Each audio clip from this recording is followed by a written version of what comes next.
গোর্খে থেকে বাঁদিকের রাস্তা ধরে এগিয়ে নদী পার হয়ে পাইন ঘেরা শ্যাওলা মাখা সিঁড়ি পথ পেয়ে যখন আধ ঘন্টা মতো ওপরে উঠবেন, তারপর গুরাসের চাঁদোয়া ভেদ করে দূরে দেখা যাবে হালকা গাঢ় সবুজের মিশেলে এক উপত্যকার ক্যানভাস।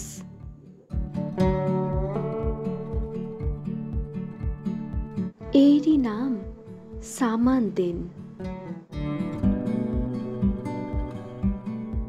গ্রাম জুড়ে ইতিউতি খেলা করছে দামাল মেঘের দল। পাইন পাতায় পিছলে তারা কখনো নেমে আসছে ঘাসের মখমলে, লুটোপুটি খাচ্ছে রাই শাকের ক্ষেতে। আবার এক দৌড়ে চারিদিক ভরসা করে দিয়ে পালিয়ে যাচ্ছে ওই দূরের সবচেয়ে উঁচু পাহাড় চূড়োটির আড়ালে।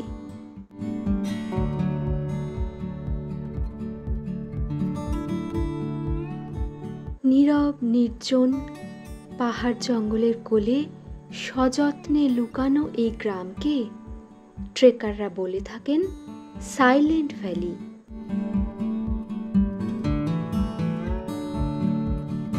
দার্জিলিং জেলার একেবারে শেষ প্রান্তে সিঙ্গালীলা অভয়ারণ্যের মধ্যে সান্দাকফু রুটের এই গ্রাম সামানদেন। হিমালয়ের গহীনতম যে কিছু গ্রাম আছে তার মধ্যে এটা একটা। না আছে পাকা রাস্তা, না মোবাইলের নেটওয়ার্ক। দূষণহীন এই গ্রামের মাটিতে আজ অব্দি কোনো রকম 2 চাকা বা 4 চাকার ছাপ পড়েনি।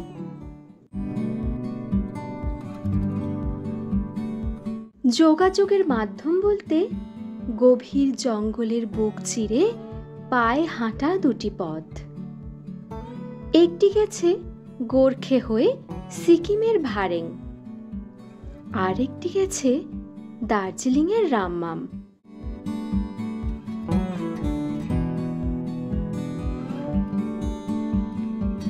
বাজার দোকান সবটুকুই আনা হয় ঘোড়ার পিঠে চাপিয়ে।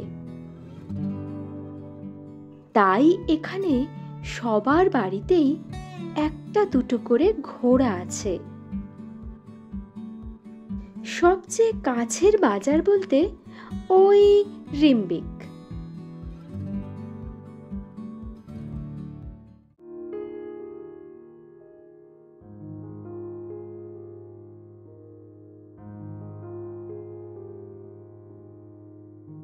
ঘাসে ঢাকা আলপথ শাকের ক্ষেত পেরিয়ে প্রাইমারি স্কুলকে পাশে ফেলে এগিয়ে যাই আজকের আমার আস্তানার দিকে।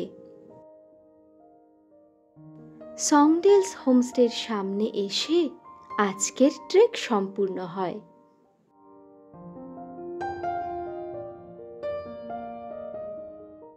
পৌঁছাতে না পৌঁছাতেই একটা হাসি মুখ এগিয়ে আসে।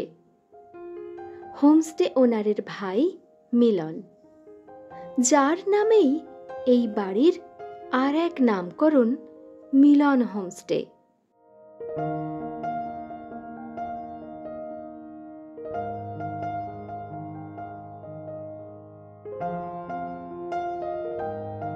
সমাদরে নিয়ে যায় সে আমাদের বাড়ির ভিতর।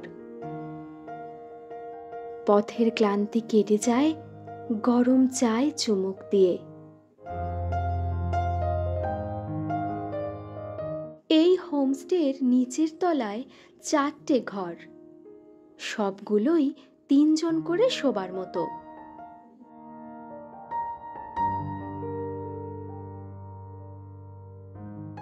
বাহুল্যবর্জিত ঘরগুলো নিতান্তই ছাপোষা সাদামাটা। আপাতত 10-12 জন সবগুলো ঘর মিলিয়ে থাকতে পারবে। অ্যাটাচ বাথরুমে কিন্তু গিজার পাবেন না, তবে স্নানের গরম জল চাইলে অবশ্যই পাবেন। হিমালয়ের এই প্রত্যন্ত গ্রামে এটুকুই অনেক পাওয়া। ভাড়া মাথাপিছু ৮০০ থেকে ১০০০ টাকা প্রতিদিনের থাকা খাওয়ার জন্যে। ঘর দৌড় দেখে শুনে পছন্দের ঘরটি বাছাই করে ফেলি। এই ঘরটা আমার সবচেয়ে ভালো লাগলো।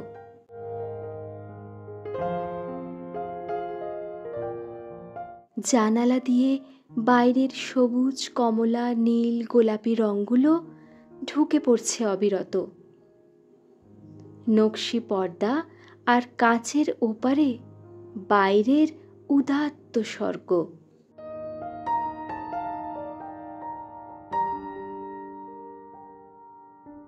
এক রাশ কালো মেঘ এসে আবার সামনের পাহাড়টাকে ঢেকে দিচ্ছে।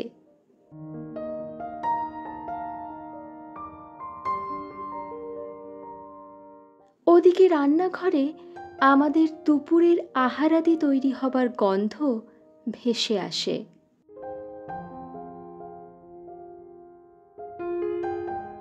দোতলাতেও ঠিক এমন ভাবেই ৪টে ঘর তৈরি হচ্ছে। কাজ এখনো অনেক বাকি। আগামী বসন্তে তৈরি হয়ে যাবার আশ্বাস পেলাম। তখন জনা ২০-২২ আরামসে এঁটে উঠবে এই ছোট্ট রঙিন বাড়িটায়।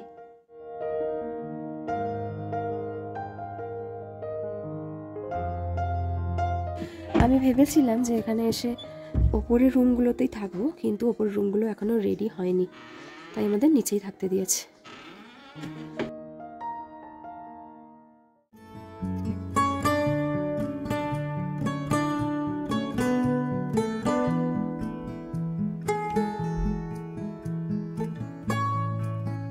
এবার লাঞ্চের ডাক পড়ে। পাহাড়ের ভোজ খেয়ে মন টইটম্বুর হয়ে আসে। লাঞ্চ টাইম হয়ে গেছে। ও আগে দেখিয়ে দিই কি আছে। এখানে আছে গরম ভাত, এখানে ডিমের কারি,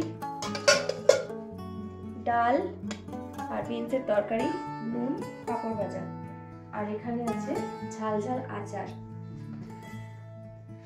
অনেকক্ষণ এসেছে, খিদে পেয়ে গেছে, আগে খেয়ে নিই, তারপরে ঘুরবো একটুখানি। চলো।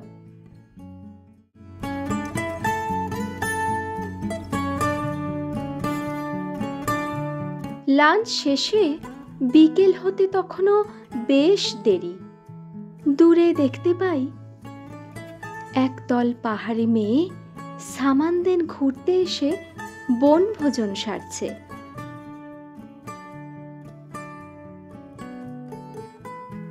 এখানে রাস্তার ওপর ছড়িয়ে ছিটিয়ে রয়েছে স্ট্রবেরি। এই যে সাদা সাদা ফুলগুলো স্ট্রবেরি ফুল। পথ ঘাট মাঠ ভরে রয়েছে স্ট্রবেরি ফুলে। সেই সব ক্যামেরাবন্দি করতে করতে আবেশে ঘোর লেগে আসে।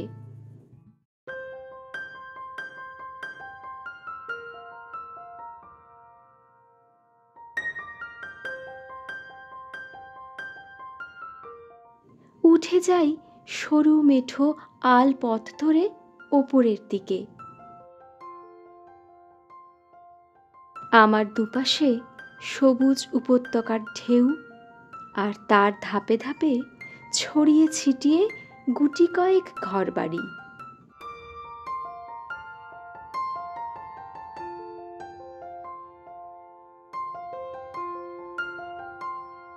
সামানদেনের অধিবাসীরা এখানকারই আদি বাসিন্দা। বেশিরভাগটাই হিন্দু ধর্মাবলম্বী, আর কিছু আছে বৌদ্ধ ও খ্রিস্টান। সান্দাকফু ট্রেক থেকে শুরু করে কাঞ্চনজঙ্ঘা বেস ক্যাম্প অবধিও গাইডের কাজ করেন এই শেরপা সম্প্রদায়ের মানুষগুলো।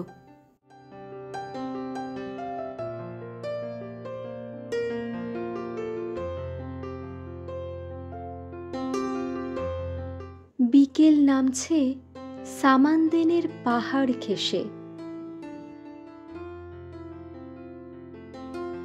হলুদ সাদা নাম না জানা ফুল আরও রঙিন হয়ে উঠছে। এই পথটাই সোজা চলে গেছে 8 কিলোমিটার দূরে রামমাম।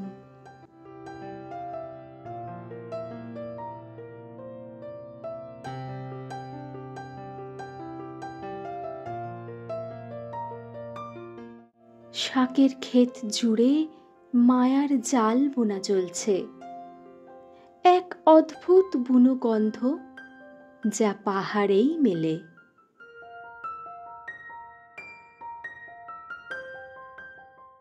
হাতে গুনে ওই খানপাচেক হোমস্টে এখানে।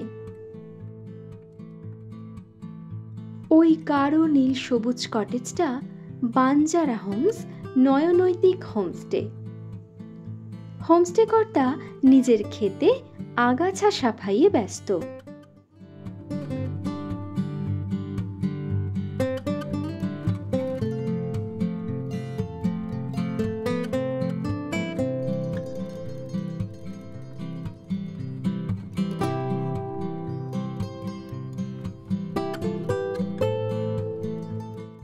ভীষণ ভালো লাগলো হোমস্টেটা দেখে। এখানে থাকা খাওয়ার খরচ 900 টাকা মাথা পিছু।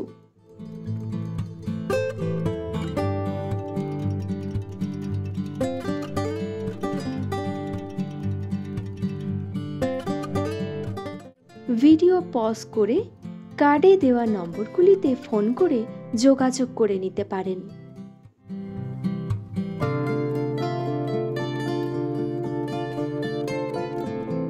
পাহাড়ি উঠোনের এই অভিনব নকশা প্রথমবার দেখলাম।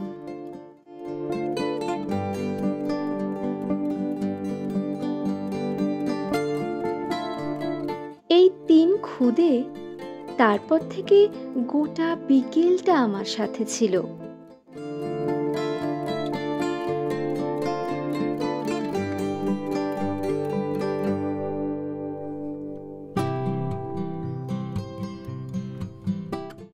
সবচেয়ে বিখ্যাত যেটা, তার নাম হচ্ছে সাইলেন্ট ভ্যালি হোমস্টে, রূপেশজির হোমস্টে। এটা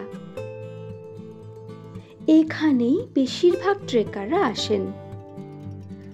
ঝকঝকে রং ঝলমলে একটা হোমস্টে গ্রামের সবচেয়ে উঁচু জায়গাটায়। হোমস্টেতে থাকা খাওয়ার খরচ এটায় একটু বেশি, 1200 টাকা মাথা পিছু।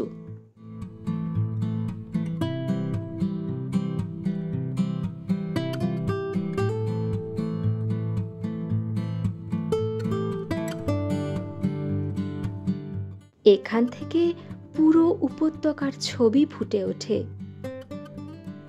আকাশ পরিষ্কার থাকলে ভারেং থেকে নীল লাল সবুজ রংবাহারি এই হোমস্টেটা দেখতে পাওয়া যায়।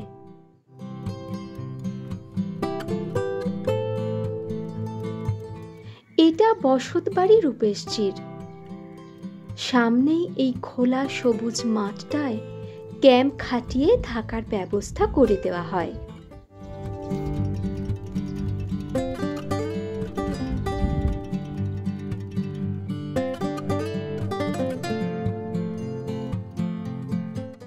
এরপর চলে আসি লস্ট ভ্যালি হোমস্টেতে। এটাও বেশ বড় একটা হোমস্টে, অনেকজন থাকতে পারবে।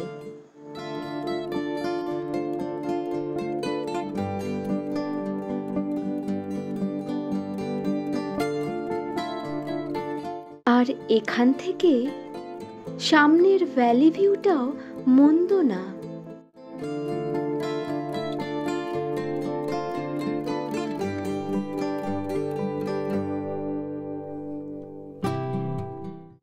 হোমস্টের সামনেই একটা দোকান ঘর, টুকিটাকি মুদিখানা জিনিসপত্রের পসরা সাজানো।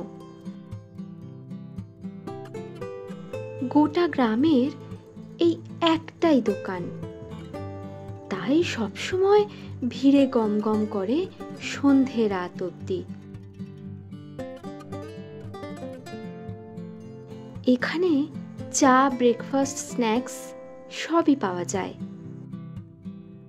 যারা রাত্রিবাস না করে শুধু ঘুরতে আসেন সামানদেন, তারা এখানেই দুপুরের জন্যে হালকা কিছু খেয়ে নেন।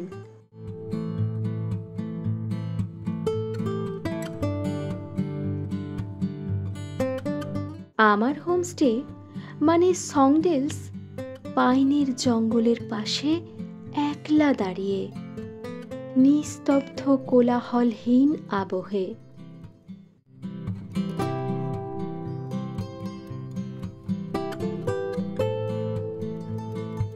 সংডেলসের পাশে ফরেস্ট ডিপার্টমেন্টের কটেজ আছে। এখন সেটা পরিত্যক্ত। রক্ষণাবেক্ষণের অভাব হলে যা হয়, 2 বেডরুম আর সাথে একটা রান্না ও খাবার ঘর।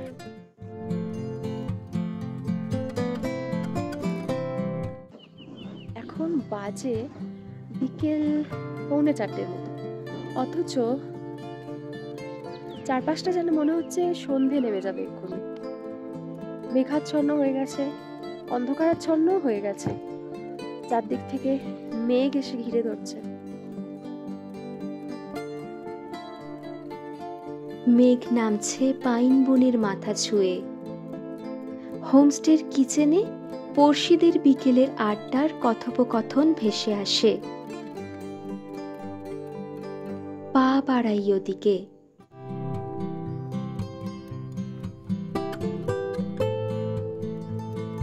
ছোট্ট মাটির কিচেন, গনগনে আগুনে আমাদের পানীয় জল ফোটানো চলছে।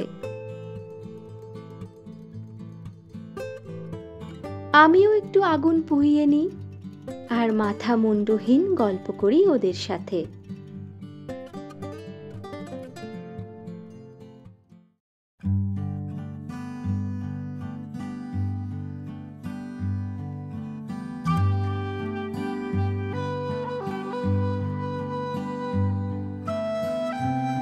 ধীরে ধীরে বিকেল গড়াচ্ছে, খুদেগুলো এসে জড়ো হয়।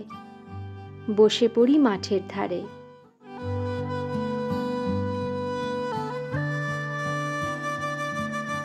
ফুটবল খেলা জমে উঠেছে। গ্রামের ছেলেদের সাথে কিছু পর্যটকও যোগ দিয়েছে।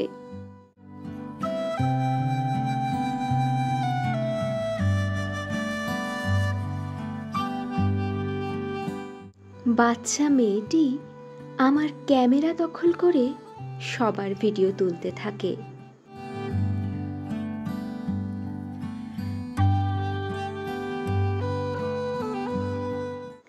মিষ্টি দস্যিপনায় ভরে ওঠে খেলার মাঠ।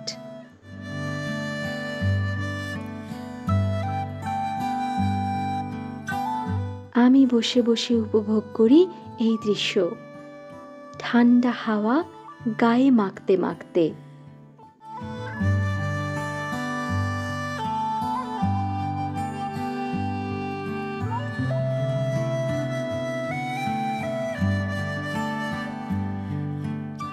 তারপর ঝুরঝুর বৃষ্টি নামে। ছাউনিতে বসে বৃষ্টি দেখি। সন্ধ্যার মুখে পর্যটকরা আস্তে আস্তে ফেরার পথ ধরে। ঘোড়াগুলো ঘরে ফেরে, দোকানের ভিড় পাতলা হয়ে আসে। বৃষ্টির তালে তাল মিলিয়ে 2-4টে করে আলো জ্বলে ওঠে গ্রাম জুড়ে।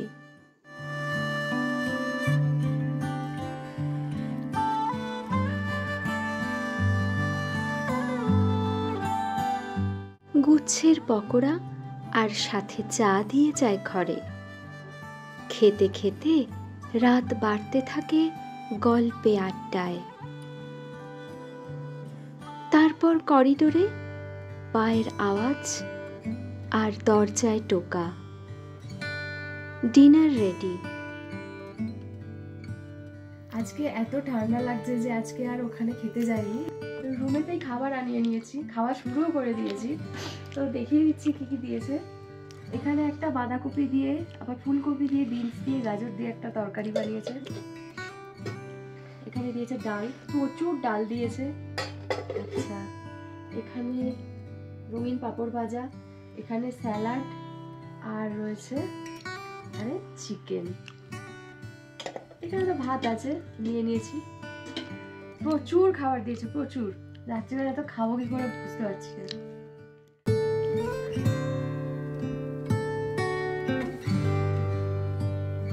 বৃষ্টি একটু ধরে আসে, বাইরে তখন আলোয় আলোময় হয়ে ভিজছে উপত্যকা।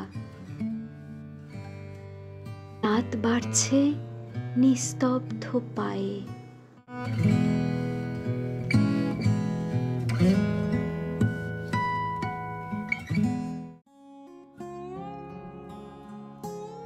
আজকের সকালটা আমার মনের মতোই গুম ধরা, মেঘলা জমাট। ফিরতে হবে স্বর্গ ফেলে, স্বপ্ন ছেড়ে বাস্তবের দেশে।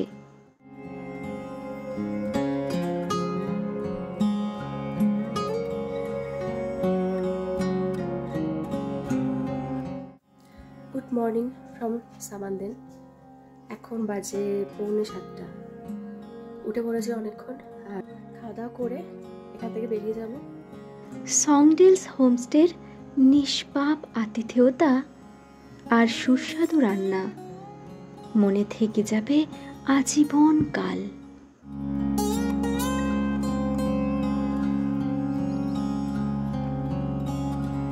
সেই ফুটবল মাঠ, শিশির ভেজা নরম ঘাসের পথ, আর ভেজা কুরাশের চাঁদোয়া পার করে চড়াই উতরাই হেঁটে পৌঁছাতে হবে ভারেং।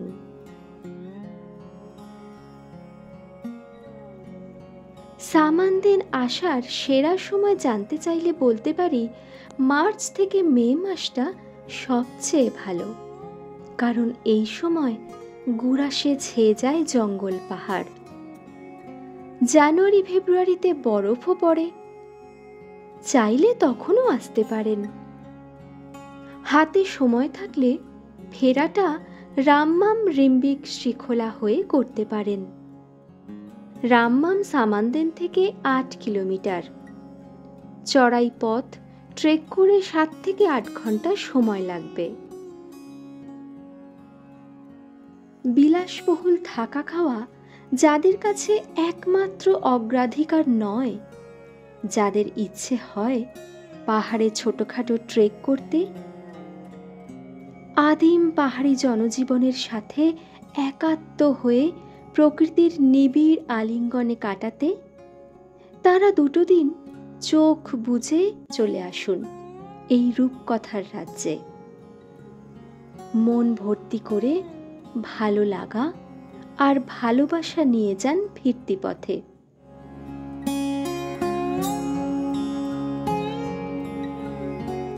ভিডিওটা ভালো লাগলে কমেন্টের মাধ্যমে জানাতে ভুলবেন না। আর নতুন ভিউয়ার্সরা স্কাইজ অ্যান্ড মাইলস চ্যানেলটা সাবস্ক্রাইব করে দেবেন।